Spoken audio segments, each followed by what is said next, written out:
फातिमा की रानी माँ, प्रभु यीशु की माँ, आसरा तू ही है माँ।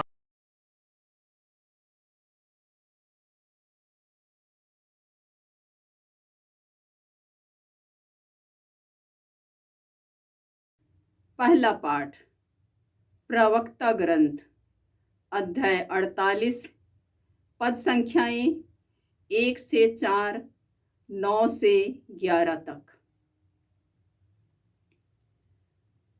तब एलियस अग्नि की तरह प्रकट हुआ। उसकी वाणी धधकती मशाल के सदृश थी। उसने उनके देश में अकाल भेजा और अपने धर्मोत्सव में उनकी संख्या घटा दी। उसने प्रभु के वचन से आकाश के द्वार बंद किए और 3 बार आकाश से अग्नि गिराई। हे एलियस, आप अपने चमत्कारों के कारण कितने महान थे। आपके सदृश होने का दावा कौन कर सकता है। आप अग्नि की आंधी में अग्निमय अश्वों के रथ में आरोहित कर लिए गए। आपके विषय में लिखा है कि आप निर्धारित समय पर चेतावनी देने आएंगे, जिससे ईश्वरीय प्रकोप भड़कने से पहले ही आप उसे शांत करें, पिता और पुत्र का मेल कराएं और इस्राएल के वंशों का पुनरुद्धार करें। धन्य है वे जिन्होंने आपके दर्शन किए, जो आपके प्रेम से सम्मानित हुए। प्रभु की वाणी। ईश्वर को धन्यवाद। भजन अनुवाक्य। हे ईश्वर, हमें वापस बुला, हम पर दया दृष्टि कर और हमारा उद्धार हो जाएगा। हे ईश्वर, हमें वापस बुला, हम पर दया दृष्टि कर और हमारा उद्धार हो जाएगा। हे प्रभु, तू इस्राएल का चरवाहा है, हमारी सुन। तू स्वर्गदूतों पर विराजमान है, अपना तेज दिखा। अपनी शक्ति को जगा और आकर हमें बचाने की कृपा कर। अनुवाक्य। हे ईश्वर, हमें वापस बुला, हम पर दया दृष्टि कर और हमारा उद्धार हो जाएगा। हे ईश्वर, हमें वापस बुला, हम पर दया दृष्टि कर और हमारा उद्धार हो जाएगा। विश्वमंडल के प्रभु, स्वर्ग से हम पर दया दृष्टि कर। तूने यह दाखलता लगाई है, आकर उसकी रक्षा कर। अनुवाक्य। हे ईश्वर, हमें वापस बुला, हम पर दया दृष्टि कर और हमारा उद्धार हो जाएगा। हे ईश्वर, हमें वापस बुला, हम पर दया दृष्टि कर और हमारा उद्धार हो जाएगा। जिसे तूने चुन लिया है, जिसे तूने बढ़ने की शक्ति दी है, उसे अपने दाहिने हाथ से संभाल। हम फिर कभी तुझे नहीं छोड़ेंगे। हमें बचाने की कृपा कर, जिससे हम तेरा गुणगान करें। अनुवाक्य। हे ईश्वर, हमें वापस बुला, हम पर दया दृष्टि कर और हमारा उद्धार हो जाएगा। हे ईश्वर, हमें वापस बुला, हम पर दया दृष्टि कर और हमारा उद्धार हो जाएगा। जय घोष। हालेलुया। प्रभु का मार्ग तैयार करो, उसके पथ सीधे कर दो। सब शरीरधारी ईश्वर के मुक्ति विधान के दर्शन करेंगे। हालेलुया। प्रभु आप लोगों के साथ हो और आपकी आत्मा के साथ। सदुमती के अनुसार पवित्र सुसमाचार हे प्रभु तेरी महिमा हो। अध्याय 17 पद संख्या 10 से 13 तक। पहाड़ से उतरते समय यीशु के शिष्यों ने उनसे पूछा, शास्त्री यह क्यों कहते हैं कि पहले एलियस को आना है? यीशु ने उत्तर दिया, एलियस को अवश्य आना है और सब कुछ ठीक कर देना है। परंतु मैं तुम लोगों से कहता हूँ, एलियस आ चुका है, उन्होंने उसे नहीं पहचाना है और उसके साथ मनमाना व्यवहार किया है। उसी तरह मानव पुत्र भी उनके हाथों दुख उठाएगा। तब वे समझ गए कि यीशु यूहन्ना बपतिस्मा के विषय में कह रहे हैं। प्रभु का सुसमाचार। हे क्रिस्त तेरी स्तुति हो। यीशु क्रिस्त में प्रिय भाई बहनों, आज का पहला पाठ प्रवक्ता ग्रंथ से है। अध्याय 48 पद संख्या 1 से 4 तक, फिर 9 से 11 तक। इसमें नबी एलियस का गुणगान है। उनके महत्व के बारे में हम पढ़ते हैं।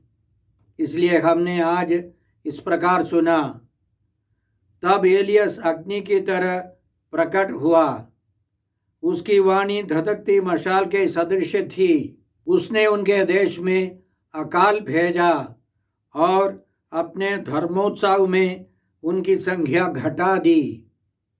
उसने प्रभु के वचन से आकाश के द्वार बंद किए और 3 बार आकाश से अग्नि गिराई। हे एलियस, आप अपने चमत्कारों के कारण कितने महान थे। आपके सदृश होने का दावा कौन कर सकता है? आप अग्नि की आंधी में अग्निमय अश्वों के रथ में आरोहित कर लिए गए। आपके विषय में लिखा है कि आप निर्धारित समय पर चेतावनी देने आएंगे, जिससे ईश्वरीय प्रकोप भड़कने से पहले ही आप उसे शांत करें, पिता और पुत्र का मेल कराए और इस्राएल के वंश का पुनरुद्धार करे। धन्य है वे जिन्होंने आपके दर्शन किए, जो आपके प्रेम से सम्मानित हुए। कितने महान एक नबी एलियस थे, लेकिन इनके बारे में ज़्यादा हम नहीं जानते हैं। इनके जीवन के बारे में सबसे पहले राजाओं के पहले ग्रंथ अध्याय 17 में इसी तरह हम पढ़ते हैं, गिलाद के तिशबे निवासी एलियस ने आहाब से कहा, इस्राएल के उस जीवंत प्रभु की शपथ जिसका मैं सेवक हूँ, जब तक मैं नहीं कहूँगा तब तक अगले वर्षों में ना तो ओस गिरेगी और ना पानी बरसेगा। वे तिशबे निवासी थे। उनके माता पिता कौन थे, उनकी पृष्ठभूमि क्या थी, यह सब हम नहीं जानते हैं। लेकिन हम जानते हैं नाटकों में, सिनेमा में सब अचानक एक महत्वपूर्ण व्यक्ति आता है, वह सब दर्शकों को प्रभावित करता है। उसी तरह एलियस ने महान कार्य किए हैं। इसका महत्व इसलिए कि जब प्रभु यीशु ने 3 शिष्यों के साथ एक ऊंचे पहाड़ पर प्रार्थना की, रात भर प्रार्थना की, यीशु रूपांतरित हो गए और उनके पास मूसा और एलियस आए, महिमान्वित होकर के आए। संत लूकास के सुसमाचार अध्याय 9 पद संख्या 28 से, इसमें भी यीशु के रूपांतरण और मूसा और एलियस के बारे में वर्णन है। हम इस प्रकार पढ़ते हैं, प्रार्थना करते समय यीशु के मुखमंडल का रूपांतरण हो गया और उनके वस्त्र उज्जवल होकर जगमगा उठे। 2 पुरुष उनके साथ बातचीत कर रहे थे। वे मूसा और एलियस थे जो महिमा सहित प्रकट होकर यरूशलेम में होने वाली उनकी मृत्यु के विषय में बातें कर रहे थे। हम जानते हैं मूसा 120 साल की उम्र में मर गए थे। वे नेबो पर्वत पर मर गए, वे गाड़े गए, लेकिन एलियस एक अग्निमय रथ में स्वर्ग में आरोहित कर लिए गए। वे जीवित थे और नबी मलाकी के ग्रंथ में साफ साफ बताया गया था कि एलियस महिमा के साथ फिर आएंगे। नबी मलाकी के ग्रंथ अध्याय 3 पद 1 में हम इस प्रकार पाते हैं, प्रभु ईश्वर यह कहता है, देखो मैं अपना दूत भेजूंगा जिससे वह मेरे लिए मार्ग तैयार करे। और इस ग्रंथ के अंतिम में, पुराने व्यवस्थान के अंतिम में हम लोग इस प्रकार पढ़ते हैं, देखो उस महान एवं भयानक दिन के पहले, प्रभु के दिन के पहले मैं नबी एलियस को तुम्हारे पास भेजूंगा। वह पिता का हृदय पुत्र की ओर अभिमुख करेगा और पुत्र का हृदय पिता की ओर। इसलिए हर यहूदी विश्वास करता था, मानता था, प्रतीक्षा करता था कि एलियस कभी भी किसी भी टाइम पर आ सकते हैं। इसलिए वे हर सभा में, हर परिवार में एक कुर्सी खाली रखते थे एलियस के लिए। प्रकाशना ग्रंथ अध्याय 11 पद 6 में दो महान पुरुष नबी मूसा और एलियस के बारे में है। हम इस प्रकार पढ़ते हैं, इन्हें आकाश का द्वार बंद करने का अधिकार है। यह एलियस के बारे में है। इनकी भविष्यवाणी के समय पानी नहीं बरसेगा। यह एलियस के बारे में है। इन्हें पानी को रक्त में बदलने का और जब जब चाहे तब तब पृथ्वी पर हर प्रकार की महामारी भेजने का अधिकार है। यह मूसा के बारे में है। इसलिए हम समझते हैं कि इस्राएल के इतिहास में, बाइबल में और हमारे व्यक्तिगत जीवन में भी मूसा और एलियस महान व्यक्ति हैं। हम उनसे बहुत कुछ सीखते हैं। सबसे पहले एलियस ईश्वर की आज्ञा मानते थे। ईश्वर ने जो कुछ कहा उन सबों का पालन करते थे। हमें भी एलियस के समान प्रभु यीशु की आज्ञाओं का पालन करना है। बाइबल में ईश्वर ने जो आदेश दिए हैं उनका पालन करना है।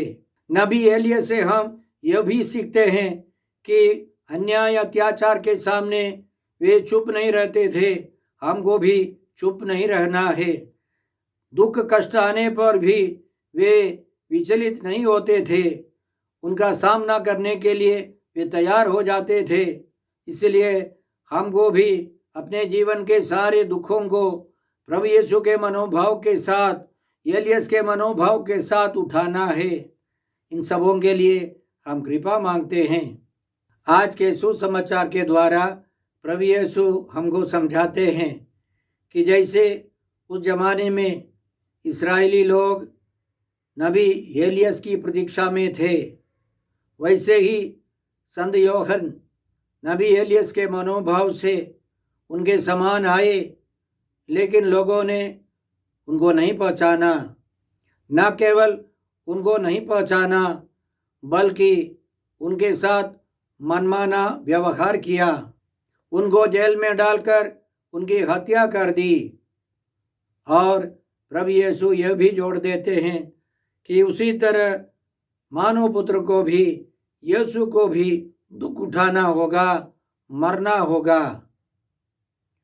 तो आज के सुसमाचार से हम क्या सीखते हैं? सबसे पहले, कितने भी अच्छे आदमी क्यों ना हो, कोई भी व्यक्ति पूर्ण रूप से समाज में स्वीकृत नहीं है। बहुत सारे लोग ऐसे व्यक्ति पर शक करेंगे, विश्वास नहीं करेंगे, उनके ऊपर दोष लगाएंगे, उनके ऊपर मनमाना आचरण करेंगे। विश्वास एक वरदान है। इब्रानियों के नाम पत्र अध्याय 11 पद संख्या 6 में हम लोग इस प्रकार पढ़ते हैं, विश्वास के अभाव में कोई ईश्वर का कृपा पात्र नहीं बन सकता। जो ईश्वर के निकट पहुंचना चाहता है उसे विश्वास करना है कि ईश्वर है और वह उन लोगों का कल्याण करता है जो उसकी खोज में लगे रहते हैं। थिस्सलुनीकियों के नाम दूसरे पत्र अध्याय 3 पद संख्या 2 में संत पौलुस यह भी जोड़ देते हैं, सबको विश्वास का वरदान नहीं दिया जाता है। सबको विश्वास का वरदान नहीं दिया जाता है। संत यूहन्ना में बहुत सारे लोगों ने विश्वास नहीं किया। प्रभु यीशु में भी बहुत सारे लोगों ने विश्वास नहीं किया। संत यूहन्ना का सुसमाचार अध्याय 15 पद संख्या 18 से, यदि संसार तुम लोगों से बैर करे तो याद रखो कि तुमसे पहले उसने मुझसे बैर किया। यदि तुम संसार के होते तो संसार तुम्हें अपना समझकर प्यार करता, परंतु तुम संसार के नहीं हो, क्योंकि मैंने तुम्हें संसार में से चुन लिया है। इसलिए संसार तुमसे बैर करता है। मैंने तुमसे जो बात कही उसे याद रखो, सेवक अपने स्वामी से बड़ा नहीं होता। यदि उन्होंने मुझे सताया तो वे तुम्हें भी सताएंगे, यह निश्चित है। बहुत सारे लोग हमारा तिरस्कार करेंगे, हम कितने भी अच्छे क्यों ना हो, कई लोग हमारा तिरस्कार करेंगे, हमारा अपमान करेंगे, हमें सताएंगे। हमें यीशु के मनोभाव लेकर उनको बर्दाश्त करना है, उन सब दुखों को स्वीकार करना है, मानव मुक्ति के लिए चढ़ाना है, प्रभु यीशु के दुखों के साथ चढ़ाना है। संत यूहन्ना के सुसमाचार अध्याय 16 के अंतिम में प्रभु यीशु हमें यह भी समझाते हैं, संसार में तुम्हें क्लेश सहना पड़ेगा, परंतु ढारस रखो, मैंने संसार पर विजय पाई है। संत यूहन्ना बपतिस्ता शहीद बनकर विजयी रहे और उसी तरह प्रभु यीशु महिमान्वित होकर, दुख सहकर महिमान्वित होकर विजयी हैं। वे कभी हारने वाले नहीं हैं। उन्होंने शैतान पर विजय पाई है, मृत्यु पर, संसार पर, पापों पर, बीमारियों पर, सारी समस्याओं पर विजय पाई है। इसलिए हमें यीशु के मनोभाव से सब दुखों को उठाना है। फिलिपियों के नाम पत्र अध्याय 1 पद संख्या 29 में संत पौलुस इसी तरह हमको समझाते हैं, आप लोगों को न केवल मसीह में विश्वास करने का बल्कि उनके कारण दुख भोगने का भी वरदान मिला है। हर एक ख्रीस्त भक्त को यीशु में विश्वास करने के वरदान के साथ साथ दुख भोगने का भी वरदान है। इसलिए रोमियों के नाम पत्र अध्याय 8 पद संख्या 17 में संत पौलुस इसी तरह लिखते हैं, यदि हम यीशु के साथ दुख भोगते हैं तो हम उनके साथ महिमान्वित होंगे।